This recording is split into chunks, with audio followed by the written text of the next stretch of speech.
Ini sebenarnya bukan pertama kalinya kita mendengarkan ada usulan, ada wacana untuk memberikan sertifikasi kepada para dai ataupun juga pada para penceramah. Sebelumnya kita sudah pernah mendengarkan, tapi kemudian beragam reaksi timbul. Nah, dari kejadian yang kita tahu, beberapa waktu lalu ada ucapan yang tak pantas disampaikan oleh Gus Miftah, kemudian membuat semuanya menjadi heboh. Nah, ini kemudian kembali lagi kita dengarkan bahwa ide ataupun juga usulan untuk membuat sertifikasi atau mengadakan sertifikasi kepada para pendakwah ini muncul kembali. Lalu apa tanggapan masyarakat? Bagaimana juga tanggapan dari Kementerian Agama Republik Indonesia beserta juga para pemuka agama ataupun juga para pendakwah? Sudah bergabung secara daring dengan kita yaitu Wakil Menteri Agama Republik Indonesia Bapak Kiai Haji Romo Muhammad Syafi'i. Assalamualaikum warahmatullahi wabarakatuh. Selamat malam Pak Wamen. Waalaikumsalam warahmatullahi wabarakatuh. Baik, selain Pak Wamen juga sudah bergabung dengan kita yaitu Ustadz Zaki Mirza yang juga nanti akan menyuarakan atau mewakili suara para dai lainnya, para pendakwah. Bagaimana tanggapannya melihat usulan ini? Tapi nanti kita akan coba hubungi kembali. Kita juga masih menanti kehadiran dari Ketua MUI Bapak Kiai Haji Kholil Nafis yang insya Allah juga akan segera merapat bersama saya di studio akan memberikan pandangannya. Nah, kita akan menuju ke Pak Wamen terlebih dahulu. Pak Wamen, bagaimana kemudian menanggapi ide ini, usulan ini, karena ini muncul kembali Pak Wamen? Ya, baik. Saya kira pendapat beberapa tokoh agama kita sudah tepat. Persoalan ini harus dikaji secara lebih mendalam. Kenapa? Pertama, itu di dalam konteks penyampaian agama, kita mengenal beberapa istilah ya. Pertama itu ada yang disebut dengan ustadz atau ustazah yang bermakna guru. Jadi sebenarnya guru apa saja bisa dipanggil ustadz. Tapi sekarang terjadi penyempitan makna, ustadz itu spesifik adalah guru agama. Kemudian ada juga istilah mubaligh. Mubaligh ini berasal dari kata balagha yubalighu. Ya, artinya menyampaikan. Aktivitasnya disebut tabligh. Ya, kayaknya ini mubaligh ini lebih pada kewajiban. Merujuk pada hadis Rasulullah yang mengatakan balighu anni walau ayah. Sampaikanlah dariku walaupun satu ayat. Yang ketiga, ada yang disebut dengan dai. Ya. Dai ini berbeda pula maknanya dari ustadz ya. Karena ustadz itu belum tentu dai, guru ngaji itu ustadz, tapi dia bukan dai. Sebaliknya dai itu juga bisa disebut dengan ustadz. Nah, perbedaan ini kemudian kan menjadi persoalan, ini sertifikat mau diberikan kepada siapa?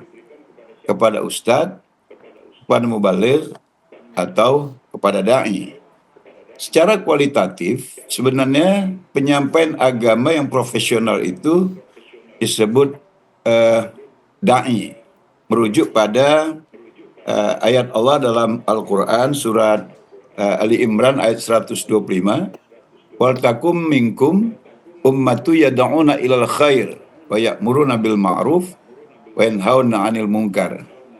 Ayat ini menjelaskan bahwa tidak semua orang harus menjadi da'i.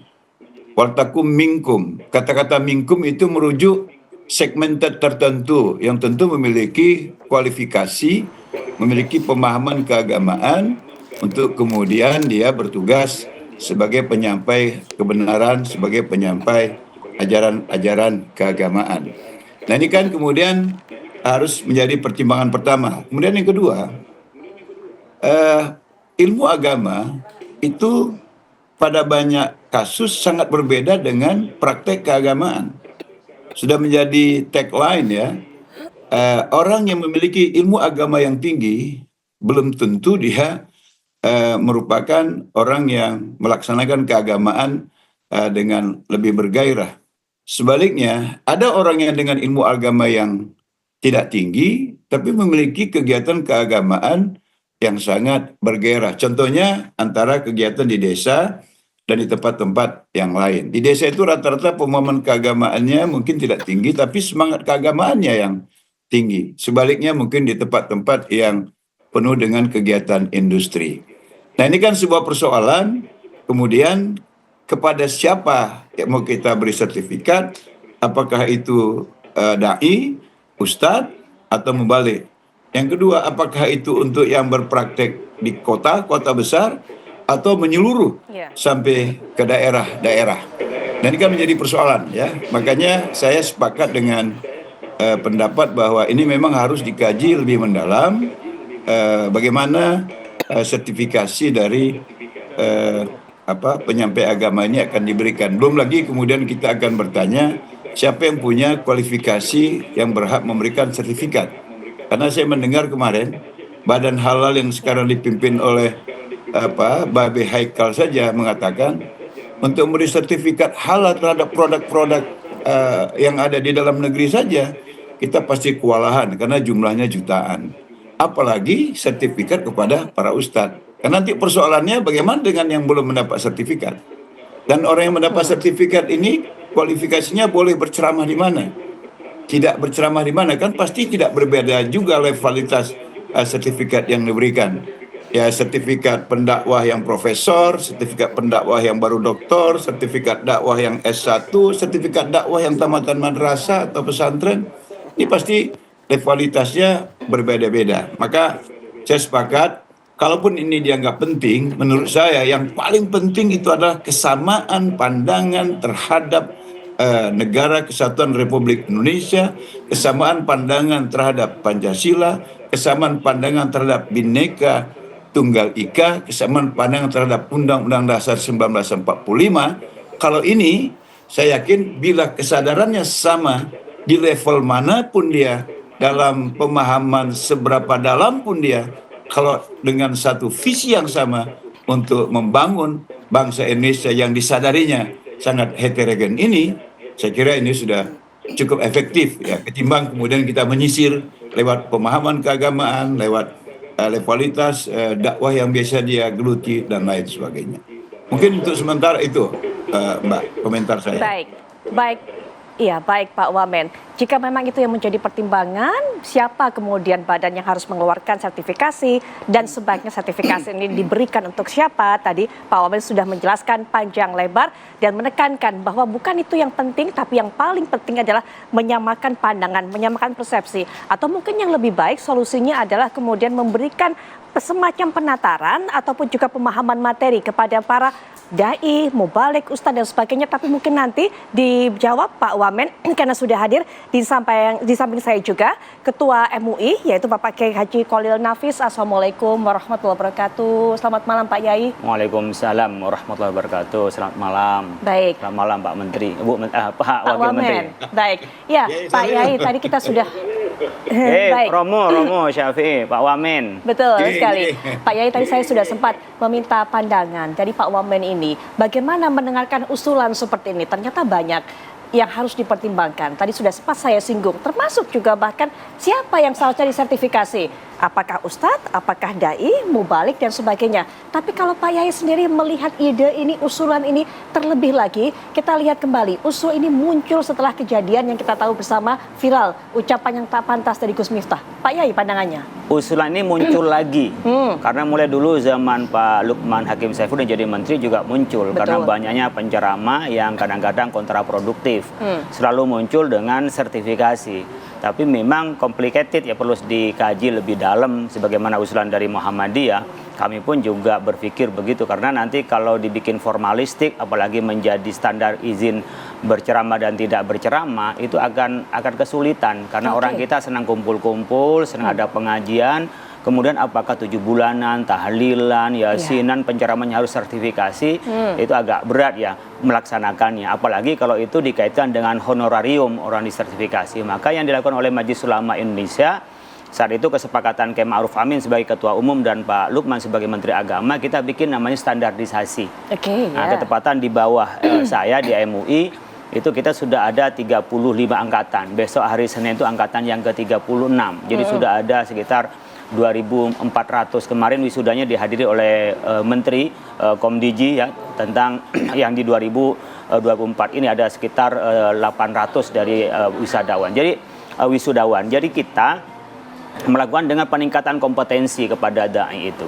Jadi bagaimana mereka bisa mendengar selain mereka sering berbicara. Karena kan kadang-kadang mereka tidak mengupdate pengetahuannya, kemudian juga mereka kurang aware dengan di sekitar kita. Sekarang kan sudah ada digital ini. Ya, ada digital ini kadang-kadang di tempat itu canda dianggap lumrah, tapi di tempat lain menjadi masalah.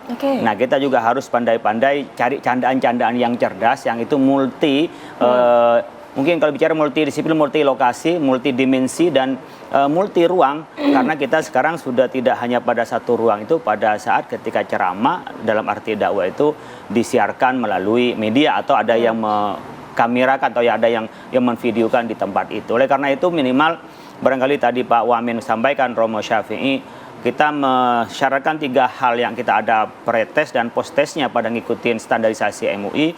Yang pertama adalah paham keagamaannya, yang wasatiyatul Islam, yang punya moderasi, memahami tentang kedalaman agama. Minimal yang apa yang dia sampaikan dia mengerti dan memahaminya. Yang kedua adalah berkenaan dengan hubungan kebangsaan, agama dan kebangsaan. Jadi jangan pertentangkan agama, khususnya Islam di sini, dengan NKRI yang setelah final oleh kita, dan itu tidak ada bertentangan dengan agama. Yang ketiga adalah berkenaan dengan metodologi berdakwahnya. Karena kita kan punya segmentasi dan punya masyarakat, apalagi yang tabligh akbar itu kan kita memang perlu ada jok-joknya, perlu ada yang menarik perhatiannya. Kalau tidak, mereka akan bicara antar mereka sendiri lah. Ini kadang-kadang kita kalau nggak cerdas mencari jok, tidak cerdas kita mencari pengalihan masyarakat agar memperhatikan terhadap ceramah kita kadang-kadang ya menjadi kemana-mana. Mungkin niatnya ngelucu tapi malah menjadi kontraproduktif. Baik. Standarisasi sudah dilakukan oleh MUI. Banyak juga tadi sudah dikatakan wisudawannya begitu kan. Tapi ternyata masih ada terjadi kasus seperti ini. Jadi pertanyaan berikutnya Pak Yai, cukupkah hanya dengan standarisasi? Dan siapa saja kemudian yang tercakup dengan standarisasi ini? Tapi nanti Pak Yai dijawab karena juga sudah bergabung dengan kita, yaitu ada Ustadz Zaki Mirza. Assalamualaikum warahmatullahi wabarakatuh. Selamat malam Ustadz Zaki Mirza. Ya, waalaikumsalam warahmatullahi wabarakatuh. Ya Mbak, alhamdulillah.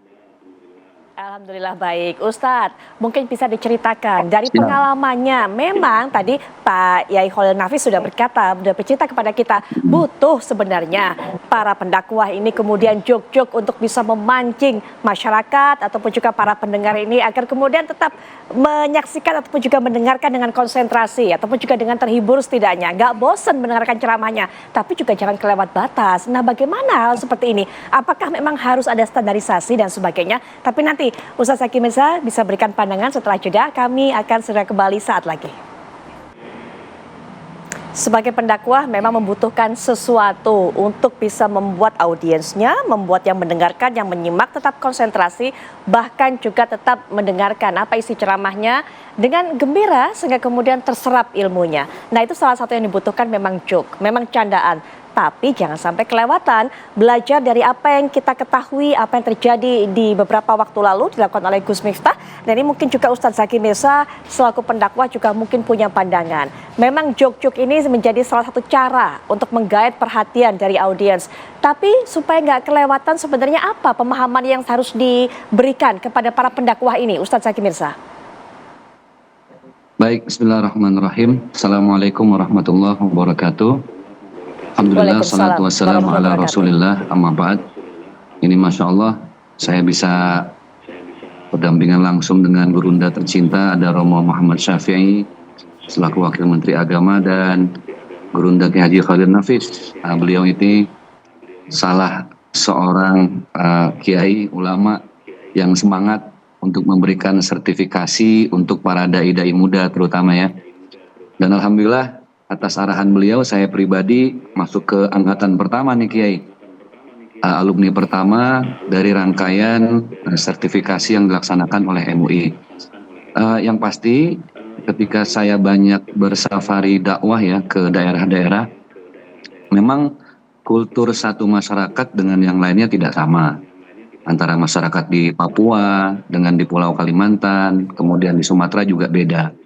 Punya karakter yang passion dakwahnya itu tidak bisa kita samaratakan. Justru itu sertifikasi menjadi platform atau pondasi yang paling penting. Bagaimana dulu di pesantren-pesantren kita diajarkan untuk menyampaikan dakwah sesuai dengan karakter masyarakat. Intinya masyarakat itu mereka perlu seorang juru dakwah, seorang penceramah yang memberikan pencerahan-pencerahan pada dinamika dan problematika masyarakat yang ada saat itu. Nah, kalau saya justru lebih kepada mengangkat hal-hal yang sedang viral nih. Karena hal viral termasuk hal yang masyarakat itu aware dengan berita-berita kekinian ya.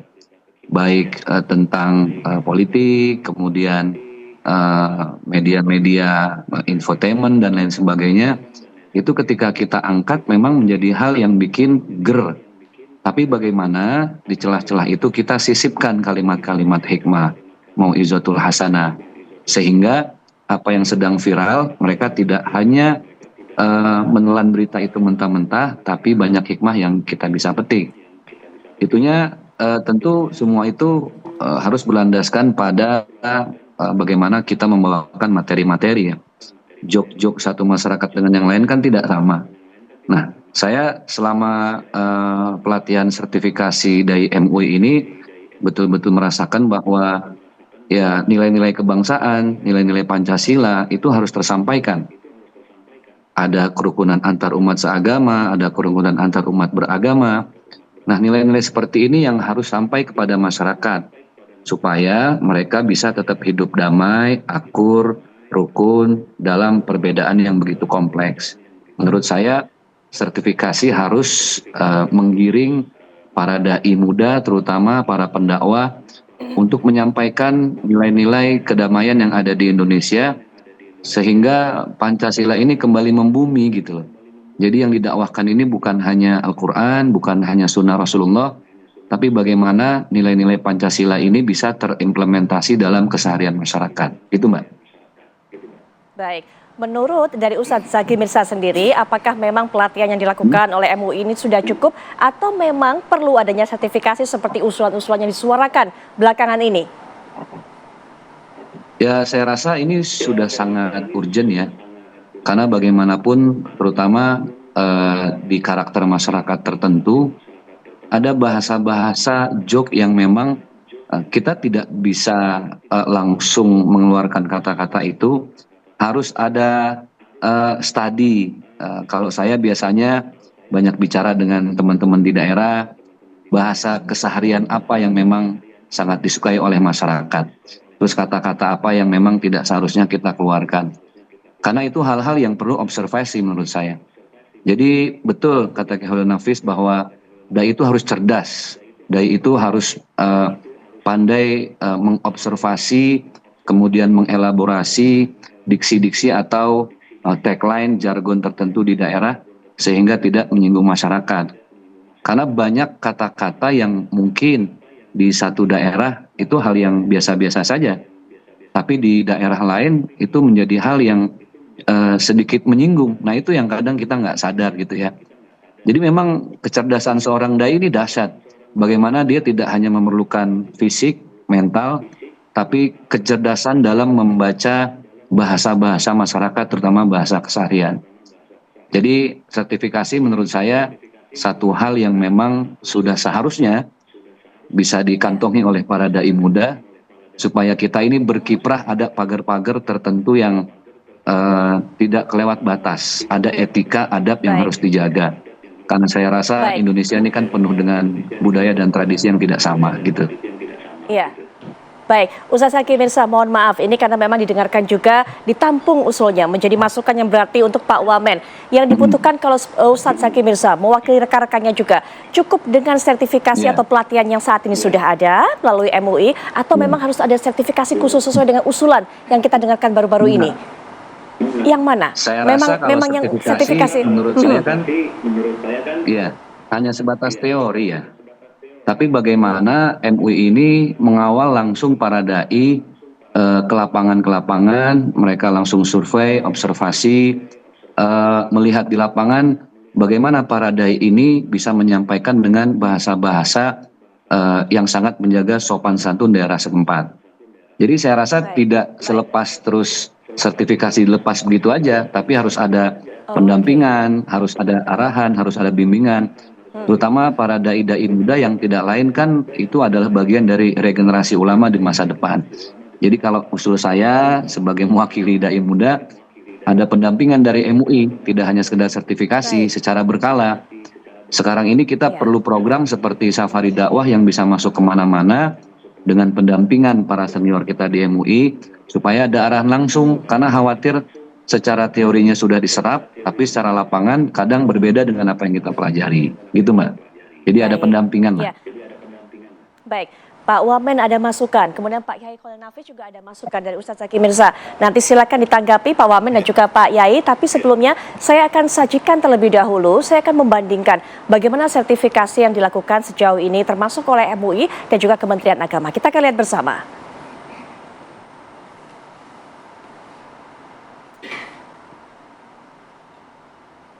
Ya, pemirsa, ini merupakan syarat sertifikasi ulama versi Kementerian Agama Republik Indonesia mampu membaca Al-Quran dengan baik dan hafal minimal 2 juz.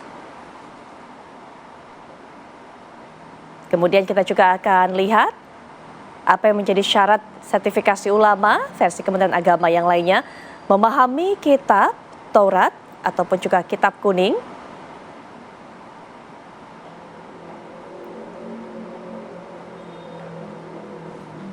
Ya, berikutnya juga memiliki sertifikat BIMTEK, penceramah agama Islam yang diselenggarakan oleh Kementerian Agama atau sertifikat standarisasi DAI MUI dan Ormas Islam lainnya. Baik, berikutnya kita juga akan lihat bagaimana syarat standarisasi versi MUI. Nah, ini diwajibkan berkomitmen pada ideologi Pancasila serta pro terhadap NKRI. Ini yang tadi juga Pak Yai Khalil Nafis sudah menjelaskan, ini menjadi salah satu materi yang diajarkan kepada para dai ini, para pendakwah yang mengikuti materi standarisasi ini. Nah, ini dia, mengedepankan paham Ahlus Sunnah wal Jamaah, kelompok ahli tafsir, ahli hadis, dan ahli fikih.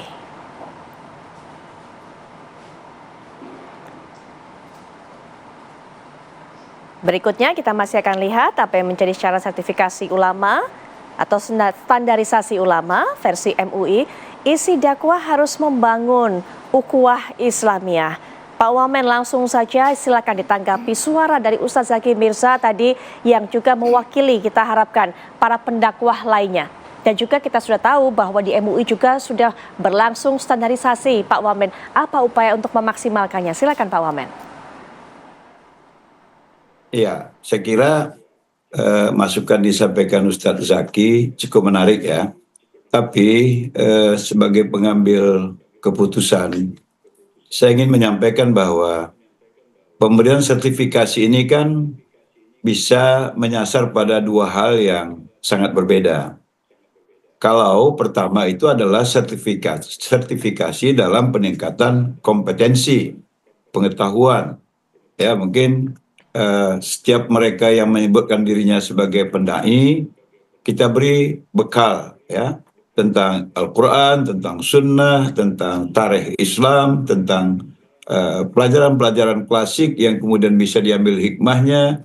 Saya kira itu sesuatu yang menarik ya. Artinya ada kegiatan spesifik yang dilakukan apakah MUI atau Kementerian Agama untuk meningkatkan kompetensi para penceramah kita, apakah dia itu dai atau mubaligh, sehingga apa yang disampaikannya itu benar-benar memenuhi apa yang menjadi keinginan atau tujuan dari dakwah itu sendiri. Apa itu? Mencerdaskan para mustami atau para pendengar sehingga mereka lebih paham agama, kemudian memberikan faham atau visi yang jelas bahwa kita ini harus bermoderasi, harus bertoleransi. Dan yang ketiga tentu saja sekaligus menjadi hiburan bagi masyarakat kita. Kalau ini diberi sertifikat, mungkin hari ini dia sertifikatnya pemahaman Al-Quran, besok sertifikatnya pemahaman hadis, besok sertifikatnya pemahaman cerita-cerita klasik dalam Islam, pemahaman tentang macam-macam yang itu mendukung profesinya sebagai pendakwah. Saya kira itu udah bisa kita mulai dari sekarang. Tapi kalau kemudian ada pemikiran sertifikasi itu menentukan seseorang boleh berdakwah atau tidak, ini saya kira kurang menarik ya. Karena itu seakan-akan terjadi pengendalian para pendakwah di tanah air. Saya kan sudah katakan, dengan pemahaman keagamaan yang sedikit, orang di kampung itu sudah berdakwah. Kalau dia harus menunggu sertifikasi, kita terpaksa harus menurunkan ustadz-ustadz dari Jakarta untuk turun ke daerah-daerah. Padahal apa yang mereka miliki hari ini sudah cukup mampu membuat kehidupan keberagamaan di tempat itu sangat baik, bahkan lebih baik. Tempat-tempat yang memiliki segudang penceramah yang ilmuwan keagamaannya cukup tinggi. Jadi kalau sifatnya itu meningkatkan kompetensi, saya kira semua pihak bisa melakukannya dengan standarisasi yang mungkin dibentuk bersama-sama oleh Kementerian Agama, oleh MUI atau ormas-ormas Islam yang lain. Tapi sekali lagi, saya underline untuk meningkatkan kompetensi para pendakwah sehingga lebih tepat sasaran, baik secara keagamaan maupun secara kebangsaan.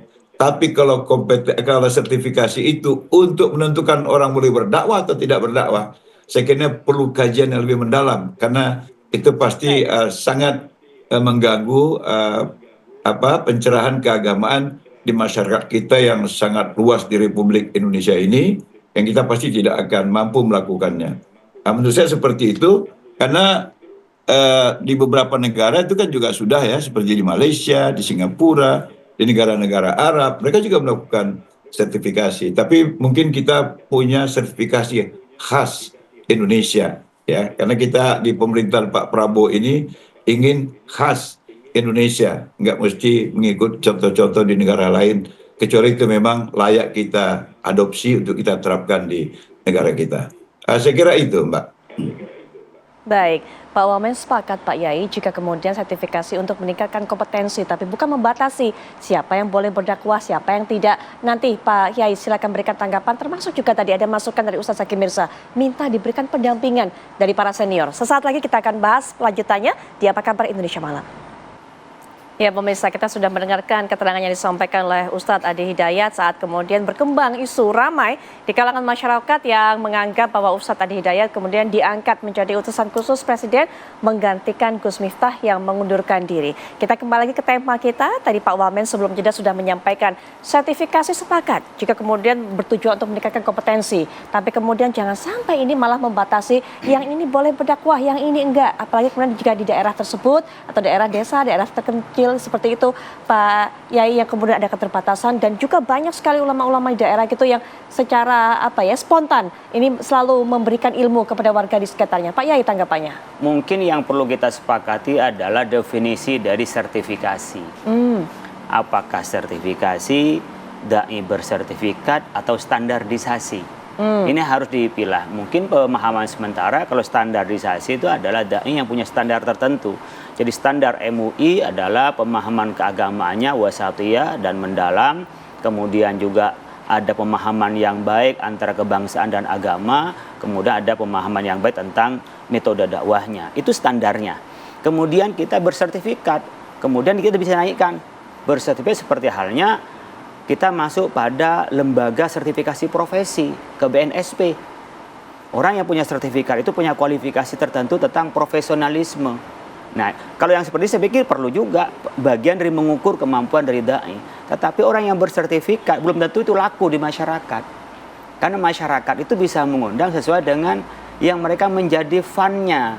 Mereka yang senang kepada orang itu. Kadang-kadang mereka tidak mau ngaji, tapi senangnya tadi bukan hanya tuntunan saja, pengen ada tontonan sebenarnya. Pemahaman yang ketiga adalah tentang sertifikasi. Artinya sertifikasi seperti sertifikasi guru, sertifikasi dosen. Orang tidak boleh ngajar S1 kalau dia tidak lulus S2. Akhirnya apa? Dia tidak boleh berdakwah umpamanya kalau tidak punya sertifikat. Nah, kalau membatasi seperti ini mungkin bisa tempat tertentu seperti halnya Kementerian Agama, Romo Syafi'i tadi menyampaikan para penyuluh-penyuluh agama perlu disertifikasi. Kenapa? Karena mereka adalah bagian dari pemerintah yang punya honor dari pemerintah. Disertifikasi nggak ada masalah. Kalau memang mau dibayar itu sebagaimana bagian dari pegawai pemerintah, pegawai negeri, dari ASN, atau penyuluh yang itu sifatnya kontrak dan seterusnya. Tapi untuk umum memang agak sulit kalau disertifikasi, dalam arti tidak boleh berceramah kalau tidak punya sertifikat. Ini akan berbahaya karena apa? Mematikan syiar. Tapi sayangnya bersamaan bahaya kalau semua orang ngomongin agama. Jadi dua si malakama ini. Satu sisi kita memberikan sertifikasi kepada semua orang boleh bicara agama, yang penting dia mau ngustad, kira-kira begitu. Kan ada orang yang nekat, tahu sedikit, hanya dengar itu, tidak tahu bagaimana isinya, dia udah ceramah kemana-mana. Kemudian dia punya kemampuan public speaking, orang tertarik karena kehabisan materi. Ketika diundang maka dia bisa ngaco dia, kehabisan materi itu. Tapi saat yang bersamaan ada orang yang punya sertifikat tapi tidak laku. Kenapa? Cara penyampaiannya itu tidak baik. Disebutkan oleh ulama dulu, al-ilmu syai'un wa ta'lim syai'un akhar. Ilmu tersendiri, tapi cara menyampaikan ilmu pada masyarakat tuh itu butuh ilmu tersendiri. Kadang-kadang orang yang pinter itu tidak mampu mengartikulasikan di depan masyarakat, sehingga kurang menarik, orang ngantuk, apalagi di depan masyarakat umum dan masa itu butuh keterampilan tersendiri. Oleh karena itu barangkali kalau mau ini dilaksanakan, matangkan dulu pemaknaan sertifikat standarisasi, kemudian kita lakukan secara terbatas. Artinya di tempat-tempat yang sifatnya resmi, acara kenegaraan, kantor-kantor BUMN, kantor pemerintah, itu mungkin bisa disertifikasi. Jadi hanya mereka yang memiliki sertifikat tersebut yang kemudian bisa berdakwah di kantor-kantor BUMN, resmi, kemudian di kenegaraan, begitu maksudnya Pak Yai? Itu bisa dilakukan karena ini adalah bagian di tempat yang resmi. Tapi di tempat yang lain tidak boleh, dia dilarang. Jadi mirip lah kira-kira dengan sertifikasi guru kan. Ada yang guru itu masuk sebagai sertifikat yang dia dapat bantuan pemerintah, ini baru itu kualifikasi tertentu. Tapi ada guru yang sifatnya tidak mendapatkan di pemerintah. Dia bisa saja dengan menjadi guru, tapi punya kemampuannya, masyarakat mau menerimanya, nggak apa-apa. Nah ini dengan cara pendekatan yang kami lakukan, standarisasi da'i. Standarisasi da'i ini sebenarnya tidak bisa melarang kami. Dan yang bermasalah juga tidak pernah ikut standarisasi MUI. Jadi kami kan ini voluntary, orang yang mau meningkatkan kualifikasi atau merasa masih perlu untuk menambahkan. MUI tidak pernah jemput bola kemudian untuk kita buka pendaftaran.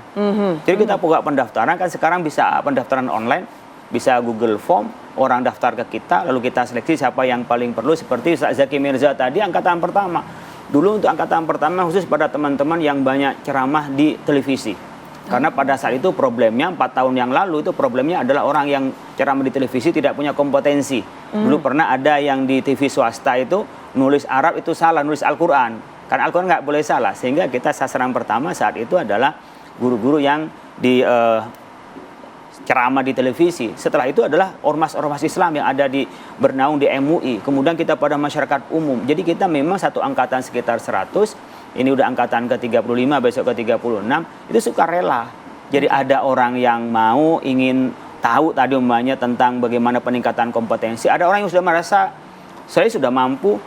Kan ada juga yang begitu, saya ini sudah S3, saya sudah pinter, lebih laku saya daripada yang mensertifikat. Nah, padahal kita kan ada standar yang kita lakukan itu. Kayak seperti sekolah lah. Sekolah kan ada standarnya. Oleh karena itu, saya setuju barangkali kita harus matangkan dulu dengan konsepnya, standarisasi, da'i bersertifikat atau sertifikasi. Nah kita memang ada forum, menggaiden nggak bisa, karena kadang-kadang juga lebih pintar yang di luar, bukan lebih pintar hanya di MUI ya, teman-teman di luar bisa lebih pintar bagaimana menyampaikan pada masyarakat. Makanya kita alumni-alumni itu ada gathering. Nah kita juga ada upgradingnya juga di antara kita. Tapi memang tidak menjangkau terlalu banyak. Barangkali kalau nanti kerjasama dengan berbagai pihak, termasuk dengan Kementerian Agama, mungkin bisa lebih masif. Nah, bagaimana mereka juga ditingkatkan dengan upgrading. Kemudian sambil yang baru-baru ini kita juga diterima. Mungkin yang akan datang kita nggak terlalu banyak, umumnya setiap bulan kan, setiap bulan kita mengadakan. Mungkin bisa 2 bulan sekali, tapi sebulan sebelumnya, sebulan satunya adalah bisa diisi dengan upgrading kepada dai-dai yang di masyarakat. Karena kita pun kadang-kadang butuh, ya. Dengan cara kita bergaul, bertemu, bukan ada penceramah, karena kita semuanya penceramah. Sehingga kita harus saling bicara, saling mengisi, dan saling meningkatkan kompetensi di antara kita. Oke, baik. Nah, kami juga hanya punya waktu tersisa untuk memberikan kesempatan kepada baik Pak Wamen ataupun juga Ustaz Zaki Mirza untuk bisa menyampaikan kalimat penutup ataupun juga pesan penutup. Silakan Pak Wamen terlebih dahulu, Pak. Baik, terima kasih Mbak. Saya ingin mengatakan bahwa ide untuk sertifikasi ini pasti ide yang justru ingin pesan-pesan dakwah oleh para pendakwah itu lebih berkualitas dari waktu-waktu sebelumnya. Tapi tentu saja seperti tadi dibahas oleh Ki Haji Khalil Nafis dan Ustadz Mirza, kita memang harus berhati-hati. Saya lebih cenderung memang harus ada upaya memberikan peningkatan kompetensi. Apakah standarisasi, apakah dai bersertifikat. Tapi saya memang mungkin saat ini tetap belum sependapat kalau sertifikat itu yang menentukan seseorang boleh berdakwah atau tidak boleh. Karena kita akan mendapat kesulitan, istilah Kiai Khalil Nafis tadi, mematikan syiar. Saya kira itu yang bisa saya sampaikan, dan mari kita sama-sama lebih jauh memikirkan bagaimana kita menyelesaikan dengan sangat arif tentang isu sertifikasi dai ini. Saya kira itu. Terima kasih, Pak. Assalamualaikum warahmatullahi wabarakatuh. Punten Pak Wamen. Ya, punten Pak Wamen, sedikit saja Pak Wamen, bagaimana kemudian dengan apa yang disampaikan oleh Pak Kiai Khalil Nafis bahwa sertifikasi mungkin bisa diberlakukan ini kepada mereka yang akan diberikan kesempatan untuk berdakwah di tempat-tempat formal, kenegaraan ataupun juga di tempat-tempat lainnya yang berhubungan dengan pemerintahan. Singkat saja mungkin Pak Wamen. Ya, kalau untuk apa tadi dibilang ke Khalil Nafis tentang penyuluh agama yang dengan sertifikatnya kemudian negara bertanggung jawab memberikan kehidupan bagi dia, kan itu memang kita tidak pernah ada persoalan itu. Tapi kalau untuk berceramah di istana dan sebagainya, saya membuat referensi saja yang saya tahu yang selama ini memberikan ceramah-ceramah di istana dan belum ada persoalan itu, hampir semuanya tidak bersertifikat. Masing-masing kita sama paham lah. Saya kira protokoler di kementerian, di istana presiden pasti sangat paham kualitas seperti apa ustadznya yang kemudian layak diundang di istana dengan tidak mempersoalkan apakah dia bersertifikat atau tidak. Baik Pak Wamen, berikutnya juga silakan Ustaz Zaki Mirza untuk bisa menyampaikan penutupnya. Ya, Bismillah, kalau dari saya pertama bisa coba kita combine standarisasi dalam bentuk pelatihan retorika dakwah. Saya ingat dulu ada badan retorika dakwah namanya Ibnu Sina di daerah Kampung Melayu. Bagaimana para dai ini diberikan ilmu retorika dakwah, ilmu-ilmu dasar agama untuk disampaikan kepada masyarakat. Sehingga materi yang disampaikan betul-betul mencerahkan. Nah, bisa jadi secara implementasinya 5 hari, 1 minggu. Nah, kemudian tidak hanya sampai di situ, lalu kemudian para dai muda ini, terutama mereka yang baru berkecimpung di bidang dakwah, langsung diberikan medan-medan dakwah, diberikan kesempatan untuk menyampaikan apa yang sudah dipelajari selama pelatihan retorika dakwah. Yang pada akhirnya oleh MUI itu akan diberikan sertifikasi bahwa setelah pengkaderan retorika dakwah, kemudian terjun ke lapangan, nanti akan diberikan sertifikasi. Tinggal nanti masyarakat memilih. Ini loh, ada beberapa dai yang sudah dikader, memiliki keilmuan yang mumpuni, baik secara keagamaan ataupun kebangsaan. Pada akhirnya biar masyarakat yang memilih.